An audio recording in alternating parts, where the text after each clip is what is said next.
Hello hello. Sir, कालचे दोन references आहेत, म्हणजे चरक चिकित्सा 9 आणि सिद्धिस्थान अध्याय 1 मधला एक रेफरन्स आहे.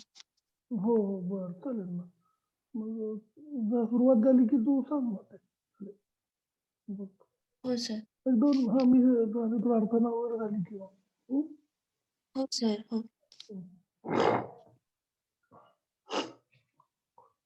गुणत्रयविभेदेन मूर्तित्रयमुपेयुषे त्रयीभुवे त्रिनेत्राय त्रिलोकीपतये नमः।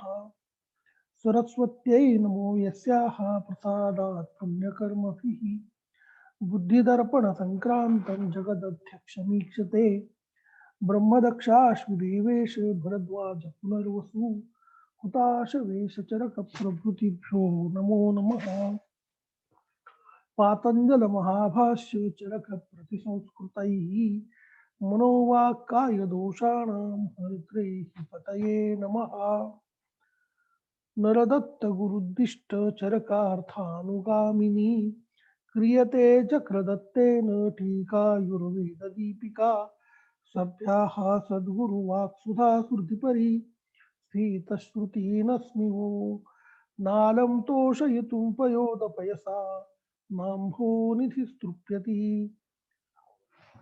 व्याख्याभासरसप्रकाशनमिदं त्वस्मिन् यदि प्राप्यते क्वापि कणो गुणस्य तदसौ करणे क्षणं धीयताम्।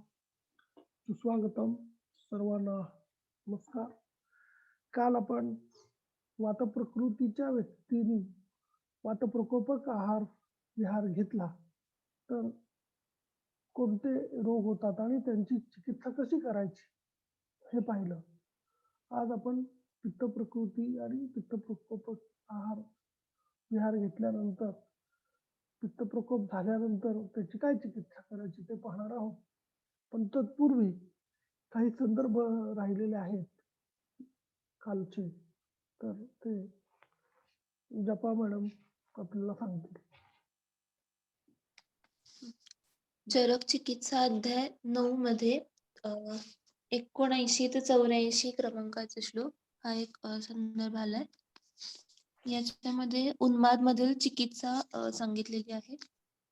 आश्वासयेत् सुहृद्वातं वाक्यै धर्मार्थसंहितैः ब्रूयादिष्टविनाशं वा दर्शयेत् अद्भुतानि वा बद्धं सर्षपतैलाक्तं न्यसेत् उत्तानमातपे कपिकच्छ्वाथवा तप्तै लोहतैलजलैः स्पृशेत् कशाभिः ताडयित्वा वा सुबद्धं विजने गृहे रुन्ध्याश्चेतो हि विभ्रान्तं व्रजत् तस्य तथा शमम् सर्पणोद्धृतदंष्ट्रेण दान्तैः सिंहगजैश्च तं त्रासयेत् शतहस्तैर्वा तस्करैः शत्रुभिस्तथा अथवा राजपुरुषा बहिर्नीत्वा सुसंयतम् त्रासयेत् आयुवर्धनेन तर्जयन्तो नृपाज्ञया देहदुःखभयेभ्यो हि परं प्राणभयं स्मृतं तेन याति शमं तस्य सर्वतो विप्लुतं मनः. आश्वासन चिकित्सा. उन्माद रोग्यास त्याच्या मित्राने धर्म आणि अर्थ वचनांनी युक्त असे आश्वासन द्यावे.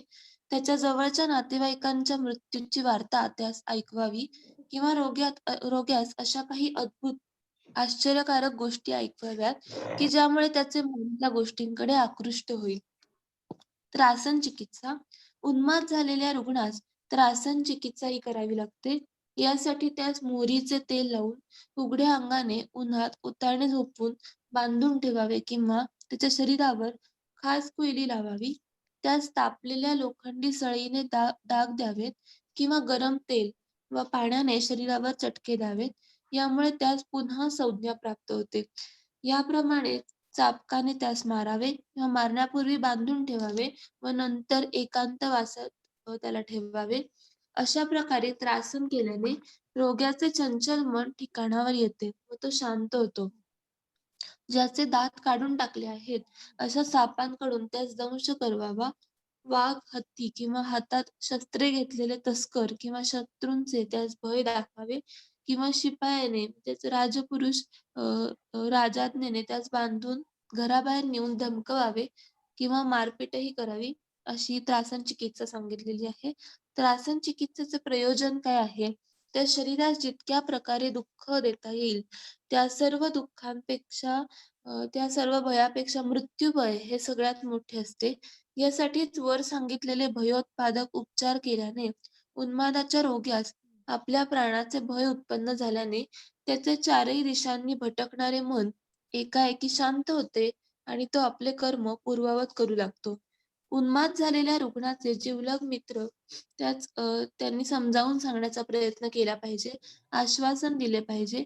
पण इष्ट परिणाम घडला नाही तर त्याने फायद्यासाठी खोटी अशी प्रियजन किंवा वस्तुप्रिय नाशाची गोष्ट ही त्यास ऐकवली पाहिजे. जो अधिक प्रिय असेल त्याच्या विनाशाची सूचना मिळाल्याने त्याचे मन रोगापासून दूर होणे शक्य असते. या प्रकारे ध्यान परिवर्तनासाठीच अद्भुत दर्शन ही सहाय्यकारक ठरते. तर आसन चिकित्सा ही उन्मादाच्या रोगांमध्ये आवश्यक अशी चिकित्सा आहे. परंतु हे करीत असताना रोग्यास फार अपाय होणार नाही याची काळजी मात्र घेतली पाहिजे. राजाज्ञा, शिपाई, मृत्यूदंड या सर्वांचे नाटकही यात करावे लागते हे लक्षात घ्यावे असावे.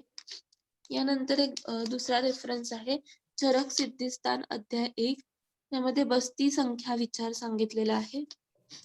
त्रिषन्मताः कर्मनुबस्तयो हि कालस्ततोर्धेन ततश्च योगः सान्वासना द्वादश वै निरुहा प्राक्स्नेह एका परतश्च पञ्च काले त्रयोन्ते पुरतस्तथैव स्नेहा अंतरिश्चाश्च षट्स्यु योगे निरुहास्त्रये वदेया स्नेहाश्च पञ्चैव परादिमध्याः.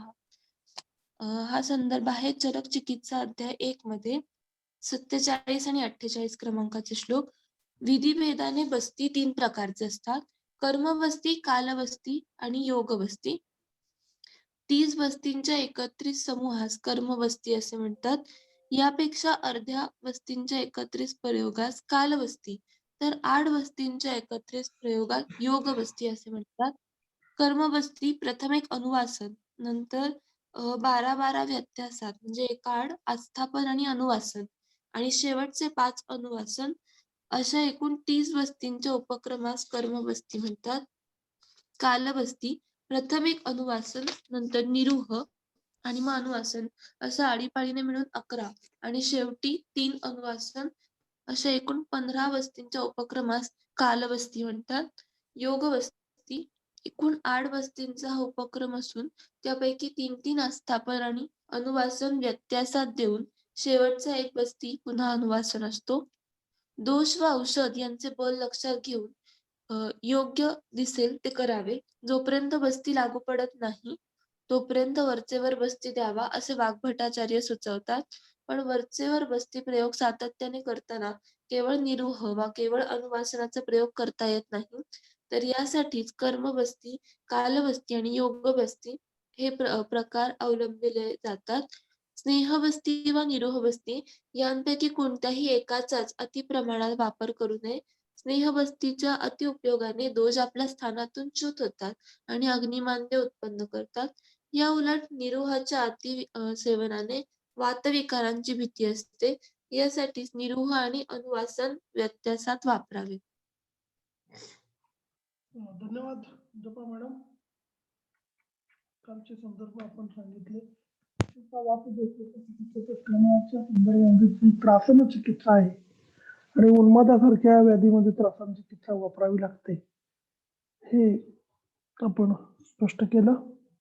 आणि बस्ती हा वात दोषावरचा जो प्रमुख उपक्रम आहे त्याचे जे कालबस्ती, कर्मबस्ती आणि योगबस्ती हे जे प्रकार आहे ते कशा पद्धतीने द्यावेत हे पण आपण सांगितलं. आज आपण पित्त प्रकृतीच्या व्यक्तीला होणारे रोग आणि त्यातील पित्त दोषाचा चिकित्सोपक्रम पाहणार आहोत. पित्तलस्य अपि पित्तप्रकोपणानि सेवमानस्य क्षिप्रं पित्तं प्रकोपम आपद्यते न तथा इतरौ दोषौ तदस्य प्रकोपम आपन्नं यथोक्तैः विकारैः शरीरम उपतपति बलवर्ण सुखायुष उपघाताय तस्य अवजयनम सर्पिष्पानम सर्पिषाच स्नेहनम अधश्च दोषहरणम मधुर तिक्त कषाय शीतानां च औषध अभ्यवहार्याणाम उपयोगः मृदु मधुर सुरभि शीत हृदयानां गंधानां च उपसेवा मुक्तामणि हार आवलीनां च परम शिशिर वारि संस्थितानां धारणम उरसा क्षणे क्षणे अग्रचंदन प्रियंगु कालीय मृणाल शीतवात वारिभिः उत्पल कुमुद कोकनद सौगंधिक पद्मानुगत गतैः च वारिभिः अभिप्रोक्षणम् श्रुति सुख मृदु मधुर मनो अनुगुणानां च गीतवादित्राणां श्रवणं च अभ्युदयानां सुहृद्भिः संयोगः संयोगचेष्टाभिः त्रिभिः शीतोपहितां शीतोपहितांशु शुक स्रग्धारिणीभिः निशाकरांशु शीतल प्रवात हर्म्यवासः शैलांतर पुलिन शिशिर सदन वसन व्यजन पवन सेवनम रम्याणां च उपवनानां सुख शिशिर सुरभि मारुतोपहितानां उपसेवनम सेवनं च पद्मोत्पल नलिन कुमुद सौगंधिक पुंडरीक शतपत्र हस्तानां सौम्यानां च सर्वभावानां इति तर यथोक्तही म्हणजे महारोगाध्यायामध्ये सांगितल्याप्रमाणे रोग होतात पित्त प्रकोपाचे असं सांगितलं आणि इथे अधश्च दोष हरणम असा जो शब्द आलेला आहे त्याचा अर्थ विरेचन आणि अग्रचंदन म्हणजे धवल चंदन म्हणजे पांढरं चंदन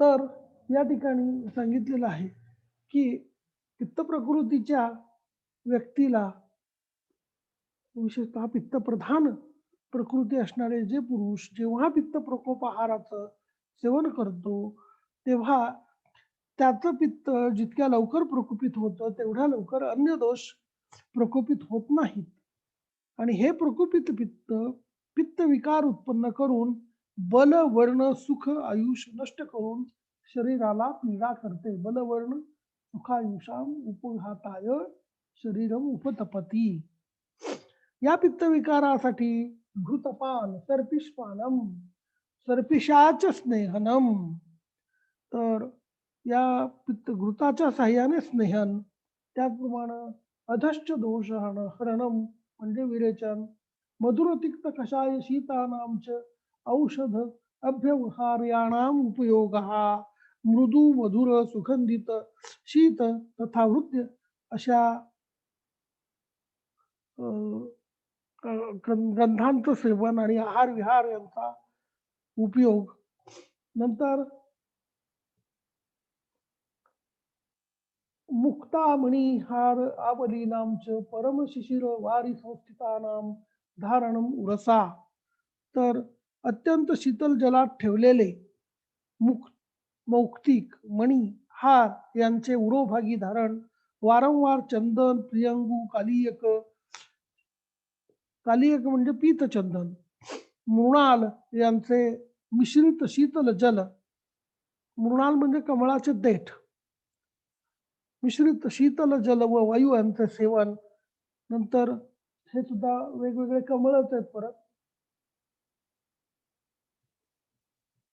उत्पल कुमुद कोकनद सौगंधिक पद्म अनुगतैश्च वारिभिः प्रोक्षणम तर उत्पल कुमुद कोकनद सौगंधिक पद्म सर्व कमळाचे प्रकार आहेत यांनी सुवासित जलाने स्नान त्यानंतर स्नान झाल्यानंतर श्रुती सुख मृदू मधुर मनो अनुगुणानां च शीत च गीत वादित्राणां श्रवणम. तर कर्णमधुर अशा मृदू मधुर मनाला अनुकूल अशा गीत आणि वाद्यांचे श्रवण. नंतर श्रवणमच्या अभ्युदयानाम, अभ्युदयकारक म्हणजे कल्याणकारक अशा गोष्टी ऐकणं. सुहृद्भिः संयोगः, संयोगचेष्टाभिः स्त्रीभिः शीतोपहितां शुकस्रग्धारिणीभिः निशाकरांशु शीतल प्रवात हर्म्यवासहा.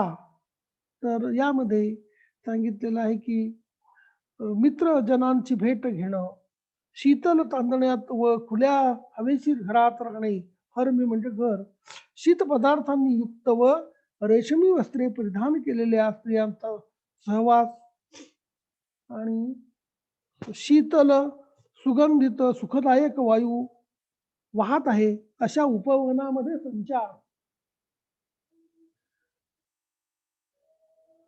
शैलांतर पुलीन शिशिर सदन व्यसन व्यजन उपवन सेवनम रम्याणांचे उपवना नाम सुख शिशिर सुरभि मारुतोपहितानाम उपसेवनम. आणि त्यानंतर सेवनमच पद्मोत्पल नलिन कुमुद सौगंधिक पुंडरीक शतपत्र हस्तानाम सौम्यानामच्या सर्व भावानाम इति. तर या ठिकाणी येथे शीतल सुगंधित सुखदायक वायू वाहत आहे अशा उपवनामध्ये संचार. कमल पद्म उत्पल नलिन कुमुद सौगंधिक पुंडरीक शतपत्र हे सगळे कमळाचे प्रकार आहेत. यांचे पुष्पगुच्छ जवळ बाळगणे किंवा या प्रकारचे अन्य सौम्य भाव ज्यात आहेत त्यांचे सेवन, या सर्वांचा उपयोग पित्तज विकारांसाठी च्या शांतीसाठी केला जातो. तर सौम्य उपचार करायचे. पित्ताची चिकित्सा करताना जावयाला जशी आपण वागणूक देतो तशीच वागणूक द्यावी असं सांगितलेलं आहे. तर त्या पद्धतीनं पित्त विकारावर विजय मिळवावा. सौम्य भावा, सौम्याभाया भावा हा विरेकश्च विशेषतः असं वाग्भटांनी म्हटलेलं आहे. तर सगळी सौम्य द्रव्य आणि विरेचन आणि घृत हे पित्त चिकित्सेमध्ये महत्वाचं आहे.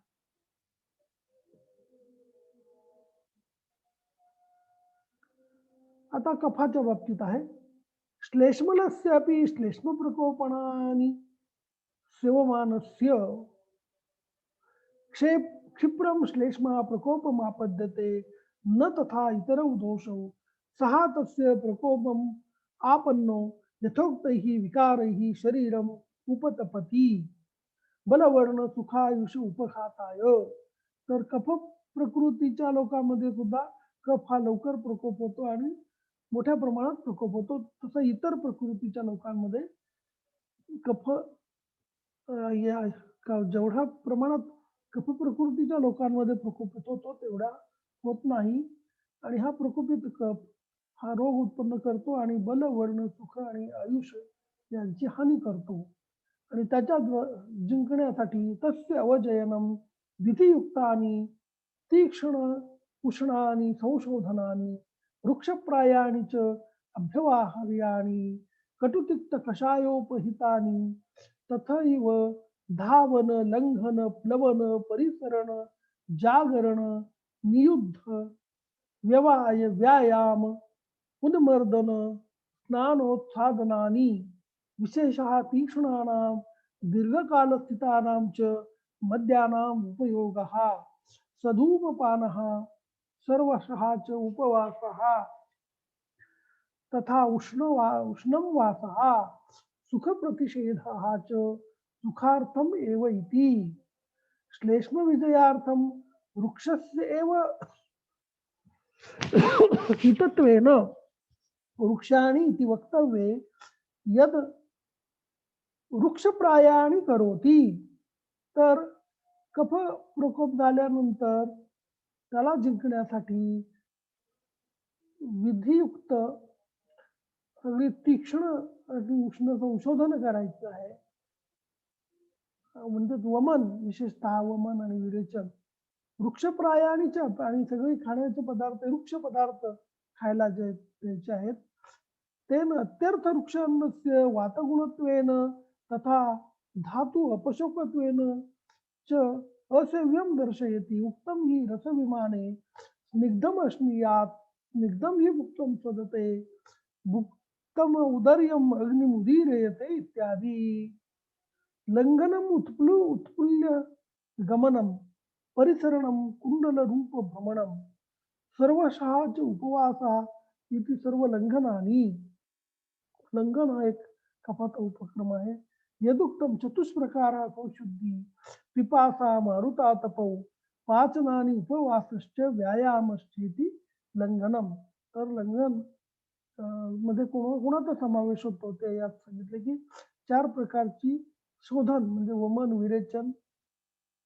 आस्थापन बस्ती आणि निर्व बस्ती हे 4 प्रकारचं संशोधन आणि आतपसेवन कृष्णा निग्रह नंतर पाचन उपवास व्यायाम हे सगळे लंघनाचे प्रकार आहेत उपवास शब्द हा ही अत्र लंघने वर्तते लंघन म्हणजे उपवास सुखार्थमिति आयाति सुखार्थः सुख प्रतिषेधाभिः श्लेष्मशये भूते श्लेष्म विकार अभाव लक्षणम सुखम भवती तर दुःखदायक चिकित्सा करायची परंतु त्यातून अंतिम सुख मिळत असतं तर निःसुखत्वम सुखायच असं वाग्भटाने म्हटलेलं आहे तर जास्त तीक्ष्ण प्रकारची चिकित्सा ही कफाला द्यावी लागते तर या ठिकाणी सांगितलेलं आहे की कफप्रधान प्रकृती असणाऱ्या पुरुषाने कफप्रकोप आहार विहाराचे सेवन केल्यामुळे त्याचा कफदोष शीघ्र प्रकोपित होतो आणि अन्य दोष इतक्या शीघ्रतेने प्रकोपित होत नाहीत हा प्रकोपित झालेला कफदोष कफविकार उत्पन्न करून बलवर्ण सुख आणि आयुष्य यांचा विनाश करतो आणि शरीरात पीडा उत्पन्न करतो या कफविकारांचा विजय मिळवण्यासाठी यथाविधी सेवन केलेले तीक्ष्ण तथा उष्णवीर्य शोधन द्रव्यांचा प्रयोग कटु तिक्त कषाय रसयुक्त वृक्ष पदार्थांचा आहारात प्रयोग याच प्रकारे धावणे उड्या मारणे पोहणे चालणे फिरणे रात्री जागरण नियुद्ध व्यवाय व्यायाम उद्वर्तन उन्मर्दन स्नान यांचा प्रयोग विशेषतः तीक्ष्ण व जुने मद्य यांचा उपयोग धूमपान संपूर्ण लंघन गरम कपडे परिधान करणे उष्ण घरात राहणे सुखकारक उपकरणांचा त्याग करणे आणि यासारखे उपचार करावे लागतात तर या ठिकाणी वृक्ष जरी सांगितलं असेल पूर्वी की स्निग्धम अश्नीयात परंतु कफप्रकोप झालेला असेल तेव्हा मात्र वृक्ष आहार विहार करायचा आहे हे पण यामध्ये टीकेमध्ये सांगितलेलं आहे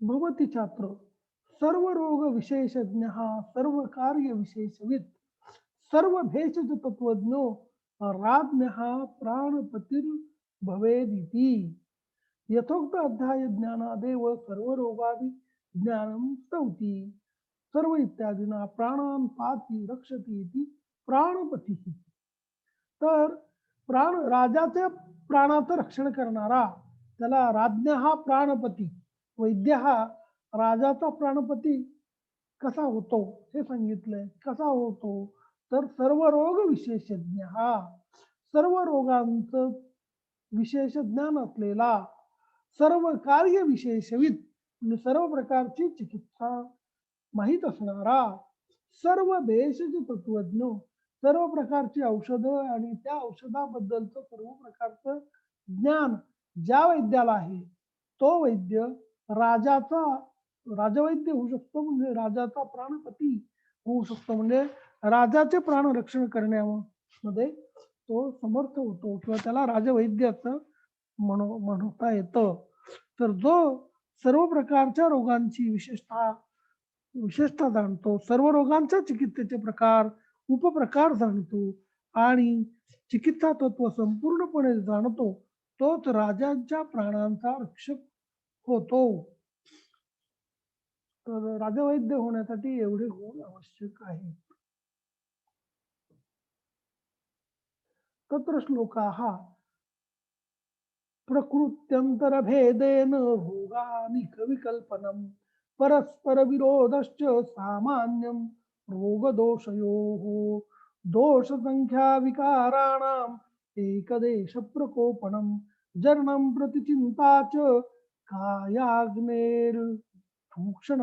च नराणां वातलादीनां प्रकृतिस्थापनानि च रोगानिके विमानेऽस्मिन् व्याहृतानि महर्षिणा संग्रहे जरयतीति जरणो वह्निः तं प्रति चिंता अग्निषु तर जरण म्हणजे अग्नी अग्निषु इत्यादीना कृता प्रकृती स्थापनम इति भेषजानी औषधालाच प्रकृती स्थापन असा पण शब्द आहे. तर या अध्यायामध्ये काय काय सांगितलं ते या ठिकाणी सांगितलेलं आहे की या अध्यायामध्ये प्रकृती भेदाने रोग समूहाचा विकास रोगानिक नंतर रोग समूहांचा परस्परात विरोध नसणं रोग तथा वातादी दोषातील समानता दोषांची संख्या रोगांचे एकदेश कथन दोषांना प्रकुपित करणारी कारणे जाठराग्नी संबंधी विचार जाठराग्नी प्रदीप्त करण्याचे 4 उपाय वातादी दोष प्रधान प्रकृतीमध्ये औषधोपचार या सर्वांचे वर्णन महर्षी आचार्यांनी या रोगानिक विमान नावाच्या अध्यायात केलेले आहे. इति अग्निवेश कृते तंत्रे चरक प्रतिसंस्कृते विमानस्थाने रोगानिक विमानम नाम षष्ठोऽध्यायः.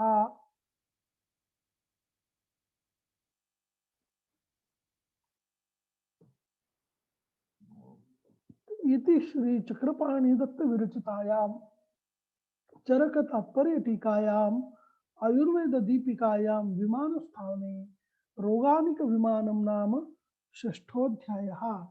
तर रोगानिक विमान नावाचा 6वा अध्याय या ठिकाणी पूर्ण झाला.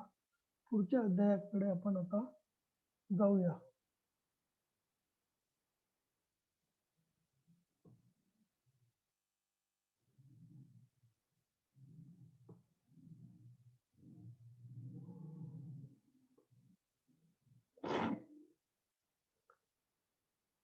व्याधित रूपीय विमानम नावाचा हा अध्याय आहे.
अथातो व्याधित रूपीयम विमानं व्याख्यास्यामः इति स्मः भगवान् आत्रेयः।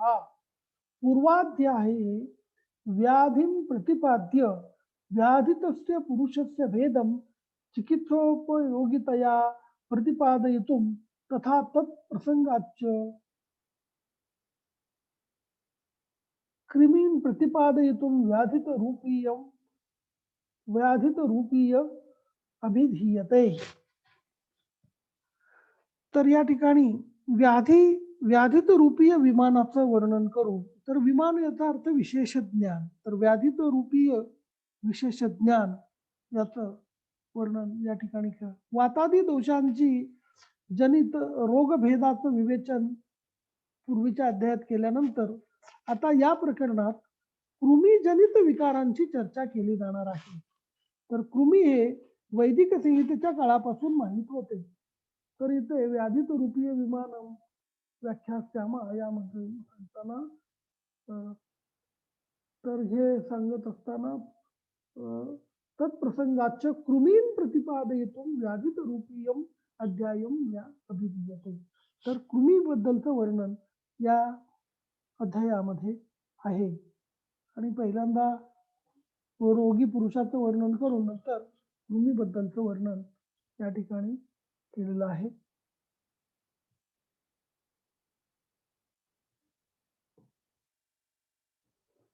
य खलु द्वौ पुरुषौ व्याधित रूपौ भवतः गुरुव्याधितः लघुव्याधितः तत्र गुरुव्याधितः एक सत्व बल शरीर संपद उपेतत्वात् लघुव्याधित इव दृश्यते. लघुव्याधितः अपरः सत्वादीनाम् अधमत्वात् अगुरुव्याधितः इव दृश्यते. तयोः कुशलाः केवलं चक्षुषा एव रूपं दृष्ट्वा अध्यवस्यन्तो व्याधि गुरुलाघवे विप्रतिपद्यन्ते. द्वौ इत्यादौ व्याधिः जातौ यस्य व्याधितः तस्यैव रूपं ययो हो तौ व्याधित रूपौ व्याधित